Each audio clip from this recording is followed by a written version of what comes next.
Bonjour à toutes et à tous, je suis Claire Picato, médecin généraliste à Vaison-la-Romaine et assistante universitaire au département de médecine générale de la faculté d'Aix-Marseille. Donc aujourd'hui, je vais vous présenter l'annuaire recherche dans sa version test à l'aide de ma co-responsable du projet. Bonjour à tous, je m'appelle Adine Joannin, je suis médecin généraliste à Rennes et chef de clinique universitaire à Rennes. Donc l'annuaire recherche, c'est un site qui a pour but de mettre en relation les différents chercheurs en soins primaires francophones. Donc ça peut aller du médecin généraliste au kinésithérapeute, à la sage-femme, etc. Donc c'est un projet qui a été porté par l'association FERJIPI, qui a de nombreuses années de réflexion derrière lui mené par un groupe de travail. Il a été financé par le CMG et ses structures partenaires, dont le CNGE, et également par l'association FERJIPI. Donc, Aline et moi avons repris la responsabilité de ce projet depuis 2 ans, et cela fait également depuis 2 ans qu'il est en cours de développement par Proximite. Donc, nous allons donc vous présenter aujourd'hui sa version test. Ce site a vocation à nous rassembler tous sur un même portail, à pouvoir communiquer au mieux et contribuer à la structuration de la recherche en soins primaires. Par exemple, donc, on arrive sur la page d'accueil du site avec les champs de recherche, la possibilité de créer un compte, un petit peu le pourquoi de l'annuaire recherche, et puis le comment, à quoi ça sert. Voilà. En tout cas, on propose de rejoindre la communauté et les structures partenaires sont citées en bas de page. Si je veux chercher Claire Picato, par exemple, que j'ai vu intervenir dans un congrès sur une thématique qui m'intéresse, donc je vais chercher ma collègue Claire. J'ai retenu que c'était Madame Picato. Je lance la recherche. Effectivement, j'ai un résultat. Claire s'est déjà enregistrée sur ce portail. On ne peut pas trouver des gens qui ne se seraient jamais enregistrés sur le portail. Hein, d'accord c'est pas Google, c'est vraiment un site, hein, un annuaire. Donc il y a un résultat, Picato Claire, qui a une thématique de renseigner, thématique de recherche.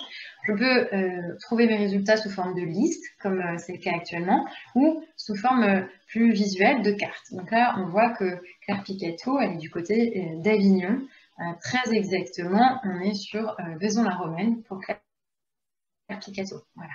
On peut repasser au mode liste. Si on veut en savoir plus sur Claire, on a très envie de cliquer sur ce bouton « En savoir plus ».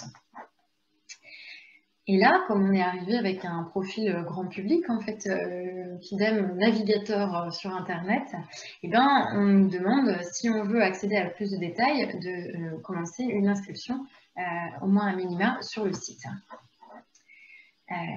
Et donc là, on n'a pas de compte actif pour l'instant. Hein. On imagine que c'est la première visite sur ce site. Et donc, on clique sur « Créer un compte ». Et donc ici, le site propose de générer une inscription. On va dire, on va générer un personnage qui s'inscrit. Donc, il va s'agir de Madame Curie Marie, avec une majuscule, c'est quand même plus correct.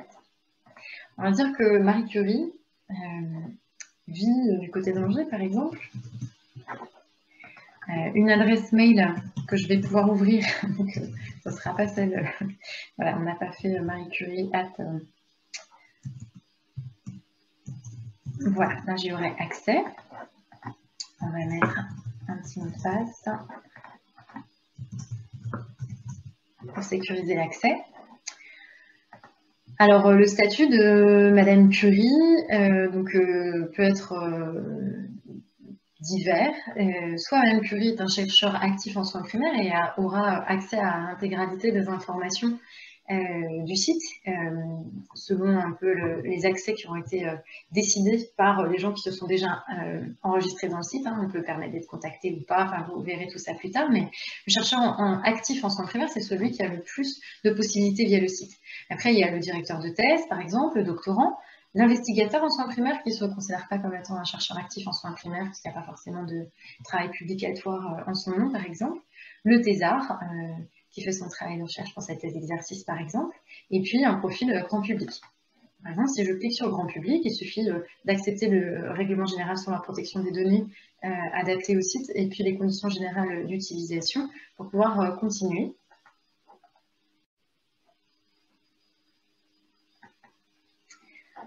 Donc, on va imaginer que Madame Curie, elle est investigatrice en soins primaires.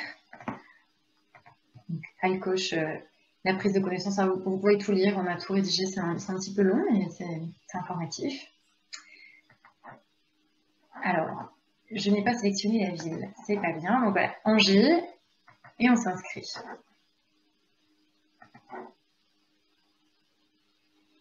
Voilà, donc là, on est identifié, on peut accéder à l'annuaire recherche. On peut y accéder avec un statut, donc là, c'est médecin investigateur, on a dit. Hein. Et donc là, pareil, je vais rechercher Claire, par exemple, Picato. Voilà, j'ai un résultat. On va savoir plus. Là, j'ai accès à la fiche chercheur de Madame Claire Picato, donc qui est qui relève de la discipline médecine générale, qui est chercheur actif en soins primaires. J'ai sa date de naissance, j'ai les thématiques de recherche auxquelles elle contribue, son affiliation, donc, qui n'ont pas été remplies encore, je pense, les thématiques de Claire. Mais sinon, elles apparaîtraient ici. Les méthodologies de recherche qu'elle utilise. Donc, Claire, elle sait faire de la recherche qualitative par entretien semi-structuré individuel. Et puis, elle est affiliée à l'Université de Rennes 1, ce qui n'est pas effectif ni réel, mais elle changera. Et dans les travaux, voilà, Claire Picato, elle a renseigné qu'elle a travaillé sur le ressenti des médecins généralistes lors du dépistage des violences conjugales. Voilà. Et donc là, ce travail-là, c'est une publication qui a dû être effective le 17 février 2021. Et puis, Claire Picato, elle a pu citer ses co-auteurs. Et donc, quand ces co-auteurs créent des profils sur le site, ils pourront être reconnus par ici. On leur demandera s'ils ont contribué à ces travaux de publication, qui seront du coup auto-implémentés sur leur propre profil, s'ils acceptent. Voilà. Voilà. Donc, on a accès quand même à tout ça. La carte, toujours. Voilà. Alors, par exemple, là, je vais essayer de chercher par méthodologie qui m'intéresse dans le site. Donc, je vais chercher des gens qui font de la recherche qualitative, par exemple. Donc, je vais faire rechercher. Et là, j'arrive à 2 résultats. Alors, moi, géographiquement, finalement, je suis plus par là. Je me dis qu'effectivement, à Rennes, ça pourrait être intéressant de travailler avec quelqu'un qui sait faire de la recherche qualitative sur place. Hop. Je me dis, bon, là, sont les 2 personnes renseignées sur l'annuaire recherche, mais évidemment, il y aura une liste bien plus longue quand le site sera utilisé. Donc là, je clique sur le profil du chercheur Joannin Aline. J'ai effectivement sa discipline de rattachement, médecine générale, son numéro hors CID, son statut, docteur Joannin Aline est chercheur actif en soins primaires, sa déclaration de lien d'intérêt, la date de naissance, les thématiques qui ne sont pas encore renseignées, mais qui doivent apparaître ici, les méthodologies, et puis utilisées pour les recherches, les travaux qui ont été valorisés, son affiliation à l'Université de Rennes 1, le lien vers son profil ResearchGate, son lien vers le profil LinkedIn, et puis le jour où il sera renseigné, les réseaux de recherche dans lesquels elle travaille. Je vais vous montrer sur la fiche travaux d'Aline Joannin. Là, il y a il y a 5 travaux qui sont renseignés, dont en fait ici 2 communications affichées, qui sont celles-ci, une communication orale ici, et 2 publications là. Voilà. Hop, j'ai accès. J'ai accès aux co-auteurs qui ont été reconnus automatiquement en fait lors de leur inscription sur ce même site. Donc c'est des co-auteurs qui sont inscrits et qui ont des fiches profils sur le même site. D'accord? Donc par exemple, là je vais ouvrir le profil de Camille. Et qui ont accepté la reconnaissance en tant que co-auteur de l'article. Exactement, oui, c'est la politique au niveau des données et des reconnaissances. Et donc voilà, je peux avoir aussi accès aux travaux de Camille. qui affichait une communication orale et qui a probablement dans ses notifications actuellement la possibilité d'accepter que ce travail auquel elle a participé soit auto-implémenté dans son profil à elle. Il devrait apparaître en tant que publication quand Camille aura accepté sa notification. Toujours sur le profil du chercheur investigateur en soins primaires Marie Curie, si je veux contacter le chercheur Joannin Adeline, comme Madame Joannin a autorisé d'être contactée par tous les visiteurs du site ou tous les chercheurs, je peux cliquer en haut à droite sur contacter. D'accord, même sans profil vraiment à accès restreint de chercheur actif en soins primaires. Donc il y a un motif au message. Contact, bonjour, recherche, Camille, ok, hop. Donc évidemment, il y a des conditions générales d'utilisation et puis on peut dire je souhaite recevoir une copie. Voilà. Sur l'accusé de transmission, votre message a bien été transmis, que je peux fermer. Et si je vais voir moi dans ma boîte mail, je vais effectivement trouver l'accusé de réception de ce message. Si par exemple, je voulais contacter un autre chercheur, par exemple Camille, qu'on a vu tout à l'heure. Hop. Voilà, Camille, qui est infirmier, par exemple, infirmière. Et bien Camille, on a envie de la contacter et on ne trouve pas le bouton de contact. Et je vais laisser Claire vous montrer pourquoi, parce que Claire a ouvert le profil de Camille de son côté. Donc là, nous sommes donc sur le profil de Camille. Et donc, comme vous pouvez le voir, Camille donc, souhaite bien que son profil soit visible dans le moteur de recherche de l'annuaire. Donc ça, effectivement, c'est une option qu'on ne vous a pas encore présentée. À savoir, on peut choisir ou non d'avoir son profil de visible lorsqu'on est inscrit. Donc, on peut être inscrit et invisible, ce qui est un peu dommage, mais on a la possibilité de le faire. Et inscrit et visible, ce qui est le cas de Camille.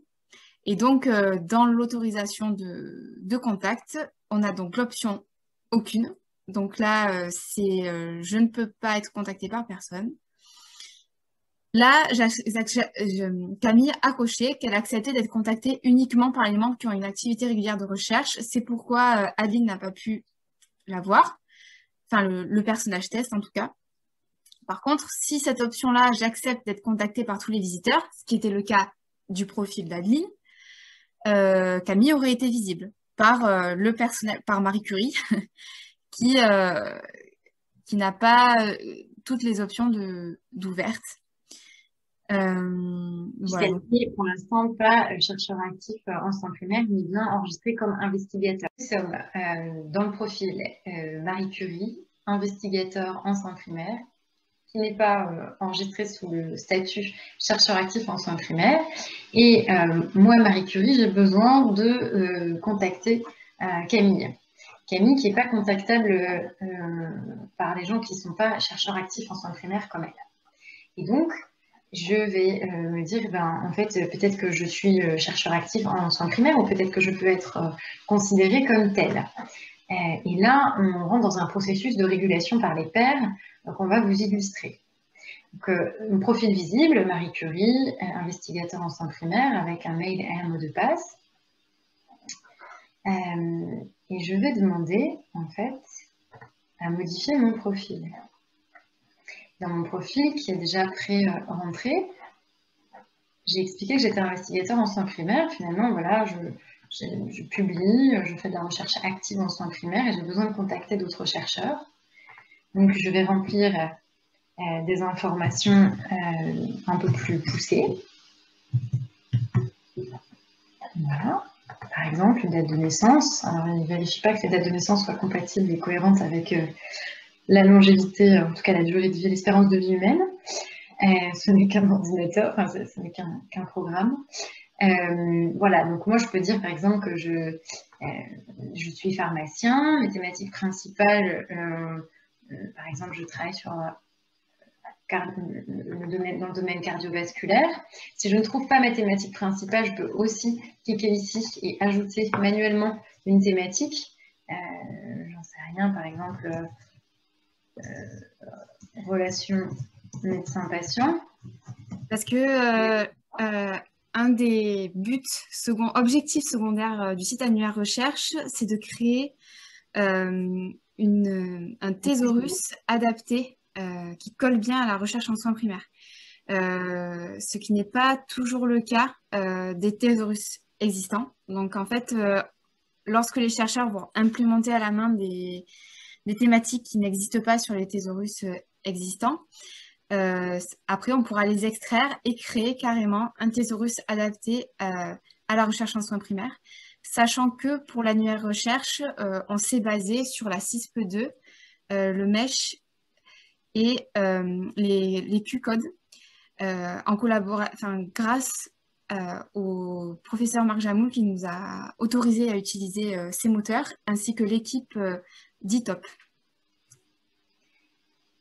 Et du coup, je peux renseigner aussi mes affiliations. Donc, on va dire que je suis affiliée à Angers, par exemple, parce que Madame Curie habite à Angers, en tout cas, elle travaille à Angers dans le cadre de sa recherche.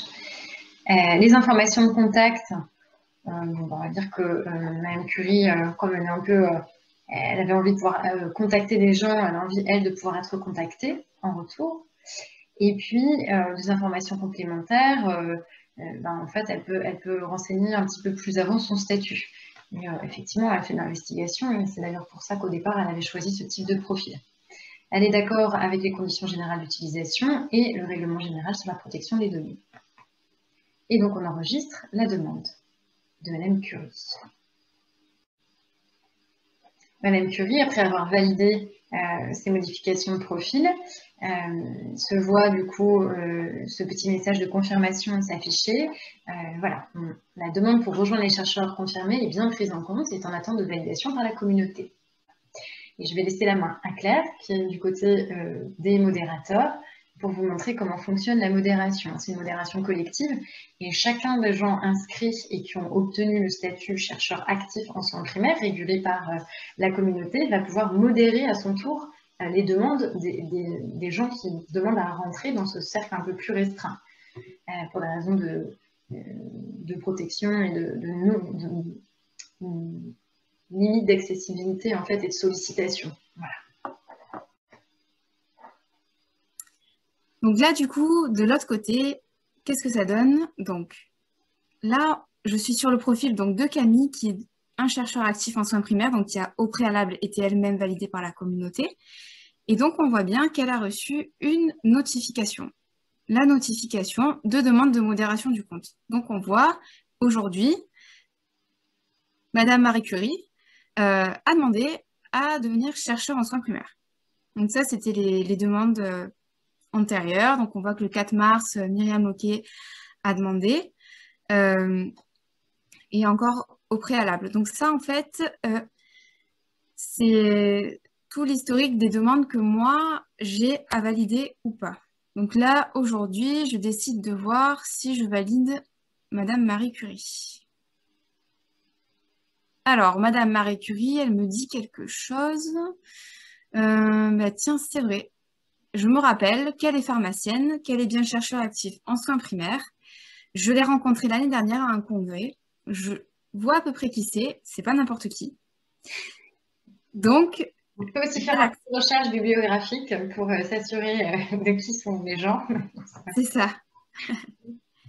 Donc, je vois que je suis la première à recevoir la demande de validation puisque, je suis la première plutôt à modérer cette demande puisque le validateur numéro 2 n'a pas encore émis son avis.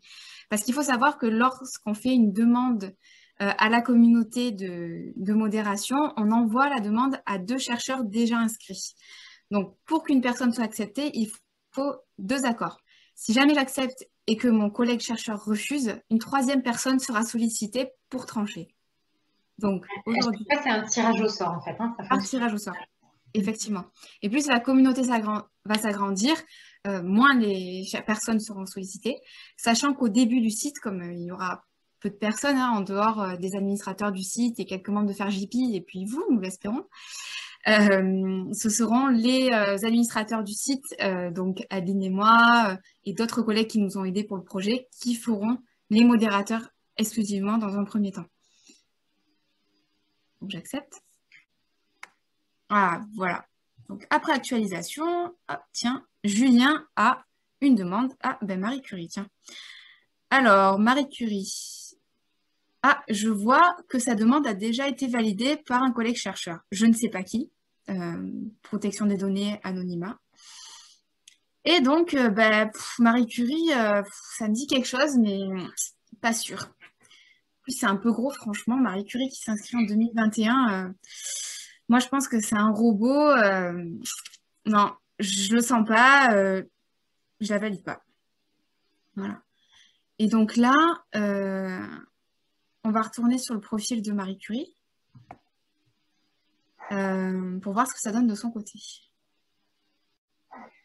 Donc, nous sommes de retour sur le profil de Marie Curie qui voit bien dans sa fiche chercheur que sa demande pour intégrer les chercheurs confirmés de l'annuaire recherche est en attente de modération par la communauté. En effet, comme Julien a refusé en tant que deuxième valideur sur 2, la demande de Marie Curie, elle ne peut pas être acceptée tant qu'un troisième modérateur qui aurait été tiré au sort n'a pas donné son accord. Donc, en attendant, on est en période d'attente. Je vais sur le profil du chercheur Adeline Joannin parce que j'ai aussi cette possibilité-là. Une fois que l'autorisation a été donnée par 2 chercheurs confirmés, qui sont des chercheurs actifs en soins primaires, voilà, votre demande pour être reconnue en tant que chercheur confirmé était acceptée. Donc, c'est ce que recevra Marie Curie dans un second temps, quand un deuxième chercheur l'aura reconnu et accepté en tant que modérateur. Voilà. Et puis, j'ai reçu aussi le contact de ma fiche chercheur de Marie Curie qui m'a envoyé un mail. D'accord ? Sur la barre des possibilités à gauche, là, le menu, on a quand même des possibilités de passer des annonces, par exemple. Voilà, le nom d'annonceur, les thématiques de l'annonce, les méthodologies s'il en est, le réseau de recherche dans lequel l'annonce peut s'inscrire. Et puis, on peut essayer de... Voilà, on passe des annonces pour certains projets de recherche, par exemple. On peut... moi, par exemple, je peux dire que j'ai besoin d'investigateurs sur le territoire national dans le cadre de tel projet de recherche. Et puis, je peux consulter les annonces et je peux en poster. Et après, je peux prendre contact. Voilà, par exemple, on fait une recherche sur, je ne sais pas, du Covid au national. Et bien voilà, je prends contact, ça m'intéresse. Moi, ça rentre dans ma thématique de recherche. On y va. Et puis, on envoie le message pour prendre contact avec l'équipe de recherche sur ce projet. Et réussir à peut-être mieux se coordonner aussi par là. À savoir que les annonces ne peuvent être publiées que par des chercheurs actifs en soins primaires. Donc pas par n'importe qui, quoi. Voilà. Quoi vous dire d'autre? Donc, il y a des onglets de modération collective. Donc, si Adeline Joannin avait reçu, et elle aurait pu finalement par tirage au sort, la demande de modération concernant Marie Curie, elle serait arrivée ici dans l'onglet modération collective. Ce n'est pas le cas, donc je ne peux pas autoriser Marie Curie. On peut retourner donc sur ses réseaux recherche aussi. Voilà, la page n'est pas renseignée par Madame Joannin. Les travaux, les informations qui la concernent. Juste Voilà. pour terminer, on vous mentionne 2 petites choses qu'on ne vous a pas présentées mais qui existent sur le site, que on peut choisir d'implémenter ces travaux. Mais par exemple, je commence à implémenter mon travail et puis zut, il y a un patient qui vient d'arriver. Bon, au lieu de tout repartir de zéro, j'enregistre mon implémentation de travail et je choisis l'option « Il n'est pas encore visible sur la communauté ». Excuse-moi. Donc, dans l'optique de contrôler les sollicitations et de protéger les chercheurs, il y a également l'option de rendre les profils des chercheurs invisibles. Donc, mon profil est rempli, implémenté, etc. Et puis, je décide de faire une pause où j'ai plus envie que pendant un certain temps on me contacte, où j'ai plus envie qu'on voit mes travaux. Donc, au lieu de supprimer mon compte, ce qui est également possible, évidemment, comme dans tout site, je le rends invisible. Parce que quand même, il est vachement chouette mon profil, je veux pas que tout disparaisse. Je peux choisir de rendre mon profil invisible pendant telle ou telle période ou jusqu'à réactivation.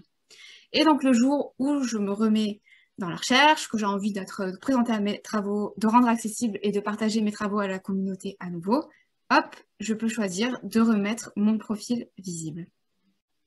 Donc, c'est ainsi que s'achève la présentation de l'annuaire recherche et de la grande majorité de ses fonctionnalités. L'annuaire sera très bientôt disponible en ligne dans sa version numéro 1, qui sera plus la version test.